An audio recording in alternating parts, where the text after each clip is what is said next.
Kasi iba yung pakiramdam ko dyan mga kabunso. Iba yung pakiramdam ko sa nakalagay dyan. Kasi sobrang baho.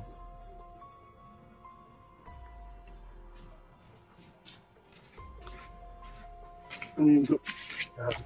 Ano yung grabe ang baho? Yan yung nangangamoy na. Oo, parang ano, parang laman loob. Ano yun? Parang laman loob eh. Parang naman loob ng hayop. Iwan ko, parang hindi naman bitukan ng hayop. Eh.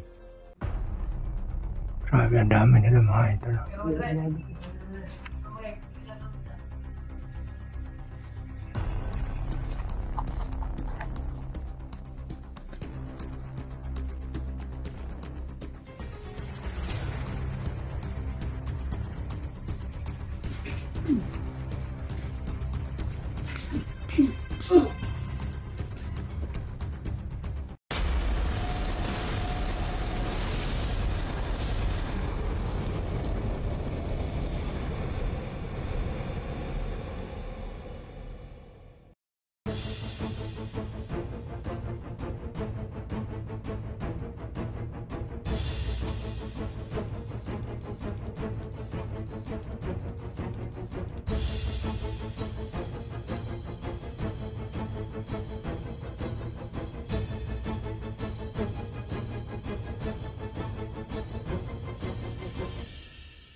Magmasid muna bunso.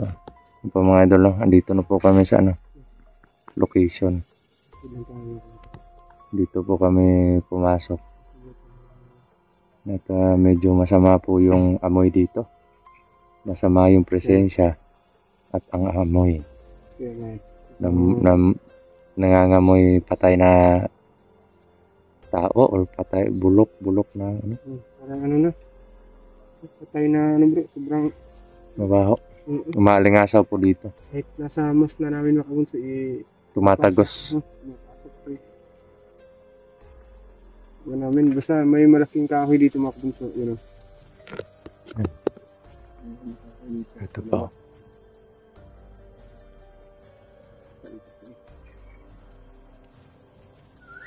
Grabe yung ano dito, aura. Grabe yung presensya dito mga idol.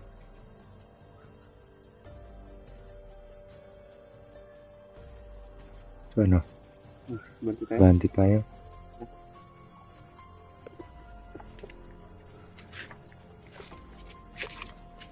Sobrang lamsa ang baho dito sa ito. Parang tumatapang yung ano habang naglalakad sa rin. Grabe, baho. Tabi po sa mga kumakain. Medyo mabaho, lambot talaga. Ano yan, bunso? Ay, yan. Parang binitay sa plastic. Ano yan? Yung makunso. Ano mga idol, nakikita niyo po yun. Yung nasa unahan. Yun o. Nasa plastic mga kabanso na nilagay. Parang nangangaway yung tali mo bro ah. Aray ko. Aray ko. Ano na sabitan na sabit.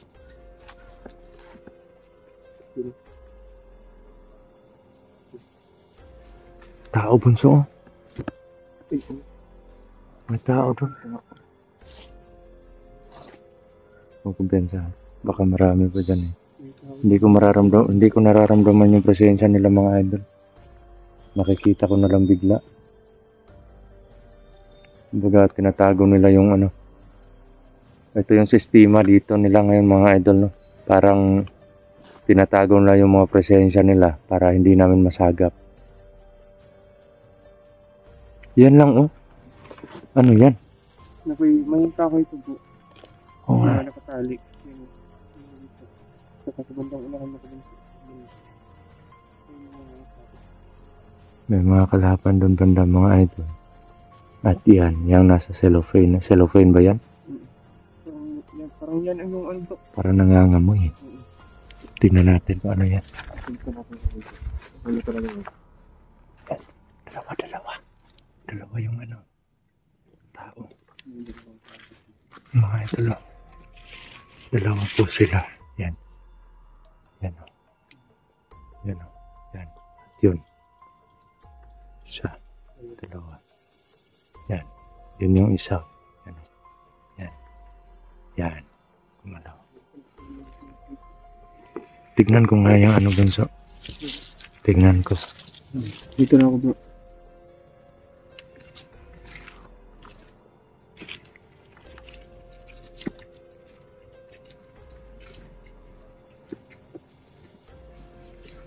Kasi iba yung pakiramdam ko dyan mga bunso.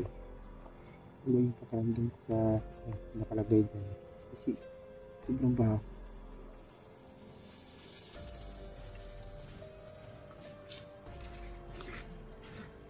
Ano yun bro? Ano yun? Grabe ang baho. Yan yung nangangamoy no? Oo, parang ano, parang laman loob. Ano yun? Hmm. Parang laman loob eh. Ang loob ng hayop. Ewan ko, parang hindi naman bitukan ng hayop yun eh. Pasintabi po sa mga kumakain mga idol ah. Baka ano yun? Yung mga masaselan po. Baka yun yung inaalay nila ba? Yung mga laman loob. Oo nga eh. Palagay ko Medyo bro, parang hinahamon talaga tayo bro. No. Hamon yung ganyan eh. Oo nga eh. Yan o. Dito talaga nila nilagay sa ano, sa daanan talaga. Para sinasadya nila para makita natin. Mm-mm. Or isa din, baka isa yan sa mga ritual nila. Yeah, pwede rin. Grabe ang baho. Ako, check pa tayo dadaan. Hindi ano sa atin yan. Hindi hadlang sa atin yung amoy na yan. Patayin natin yan dalawa.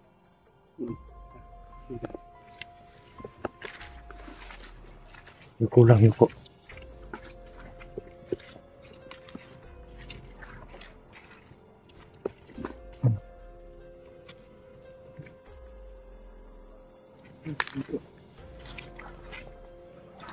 Papatayin natin. Papatayin natin yan.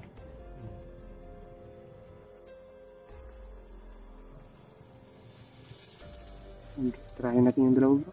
Oo, titirahin natin yan.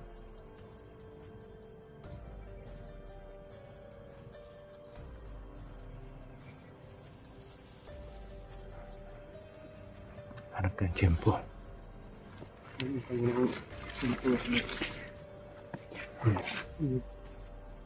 Ewan ko.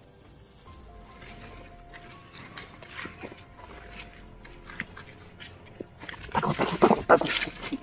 Teka, may dumating mga idol. Takot. May dumating mga kuso. Grabe ang dami. May baril yung isa.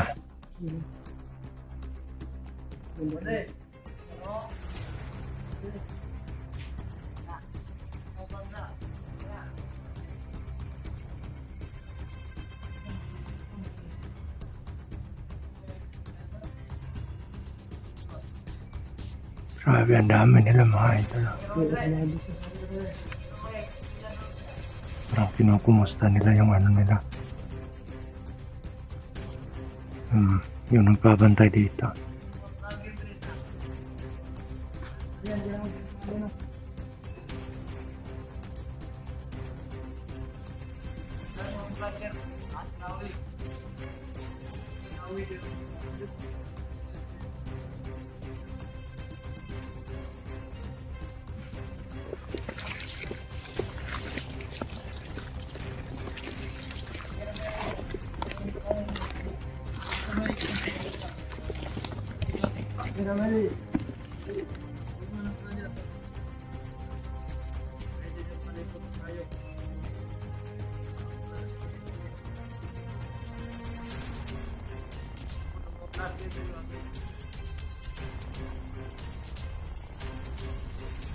Anong kayo mo? Anahan? Anahan ko ni bibigyan mo. Dinalhan po daw sila ng pagkain ng medalyon kanina, mga idol. No? Sugo ni yan yun mga takpan ng slawi. Pagyagan, nawa. Ano mo doon? Order daw ni medalyon na pag pumasok pumasok daw si Commander Lawi dito or ako, kailangan patayin daw ako, sabi niya. Ay, nagsorbi sila, Bunso. Oo. Pinumusta lang nila yung dalawa. Pero yung grupo na yung mga idol, kaya ano po, nagsusorbi.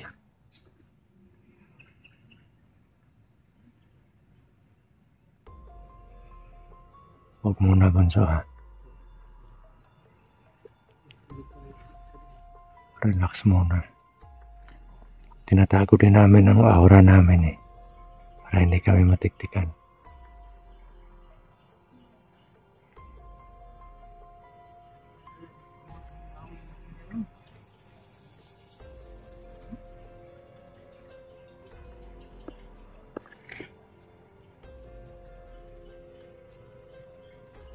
So ano, Bunso? Patay natin yan.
Huwag kong pensa, baka andyan pa yung mga ano.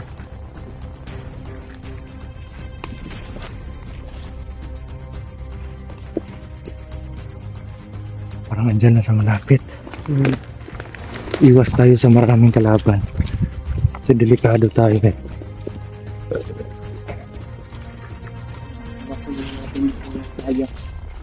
Oo. Dalawa lang tayo.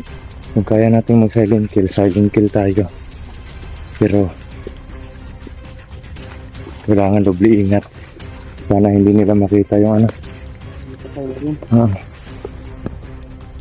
Medyo malawak pa yung lugar na to. Kaya kailangan natin puntahan yung mga sulok para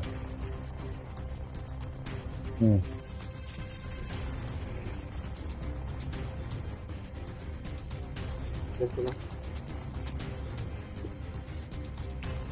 Ang dami po kami yung mga idol. dadaanan na Yung mga idol na ang order ni medalyon sa kanila, kailangan pag nakita daw nila ako dito, kailangan patayin daw agad. yun yung sabi nila. Siguro base doon sa mga sinasabi nila sa order ng ano nila, pinuno, parang ako yung uunahin nila.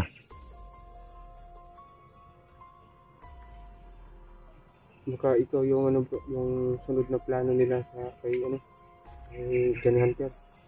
Kaya susunod daw nila. Ewan ko lang kung magtatagumpay sila sa plano nila. Hindi ko na mahayaan yun eh.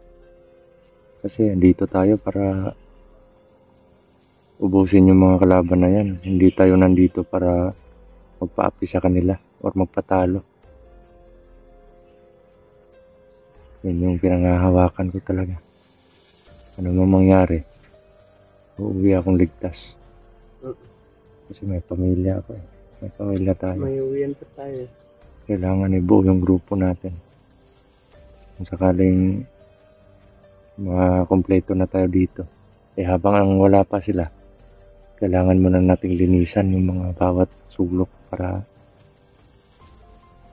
in case na magkakagipitan. Hindi tayo Oo.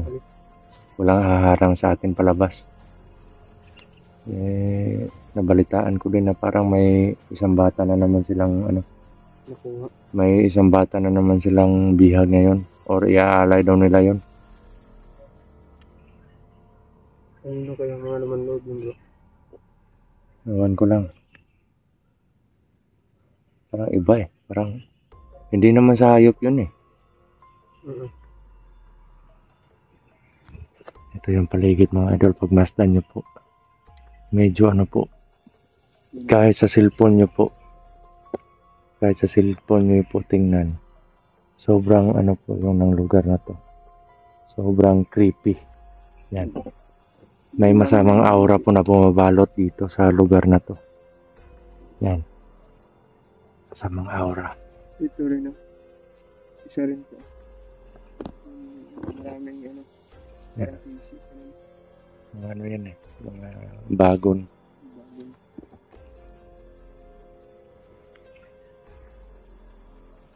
Sobrang tagal ng mga puna dito mga puso. Ayun. Nakita na ng mga hanggang doon. Gaya ng dito. Aray po. Parang may plano ka sa akin mo. Wala oy. Wala pala. Hanap na tayo ng dun. Di ba may malapit na bayan dyan sa yung maliit na bayan? Oo. Medyo malapit. Yung may mga tauha, may mga residente po dyan na puro may mga baril. At may mga din po, may mga ritual po yung mga baril nila.